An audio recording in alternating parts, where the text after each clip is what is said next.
ഫീ, മസ്ജിദുൽ ഹറാമിൽ നിസ്കരിക്കുമ്പോൾ ആ നിസ്കാരത്തിന് 1,00,000 കൂടുതൽ പ്രതിഫലമാണ് റസൂൽ സല്ലല്ലാഹു അലൈഹി വസല്ലം വാഗ്ദാനം ചെയ്തത്. ആ പ്രതിഫലം ആഗ്രഹിച്ചുകൊണ്ട് അതിൻ്റെ പ്രത്യേകം മസ്ജിദുൽ ഹറാമിൽ നിസ്കരിക്കുന്ന പ്രത്യേക പ്രതിഫലമാണ്.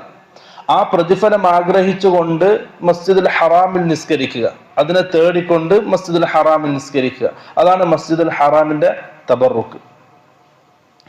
ഫഹാദ മിൻ ബർക്കത്തിൽ മസ്ജിദുൽ ഹറാം, അത് മസ്ജിദുൽ ഹറാമിന്റെ ബർക്കത്തിൽപ്പെട്ടതാണ്. അങ്ങനെ ഇസ്ലാം നിശ്ചയിച്ച, ഇസ്ലാം അനുവദിച്ച തബറുക്കിന്റെ രീതികളുണ്ട്. രണ്ടാമത്തത് തബറുക്കുൻ മംനൂഉൻ, നിരോധിക്കപ്പെട്ട തബറുക്ക്. വഹുവ യൻഖസിമു മിൻ ഹൈസു ഹുക്മുഹു ഇലാ ഖിസ്മൈൻ. തബറുക്കുൽ മംനൂഉ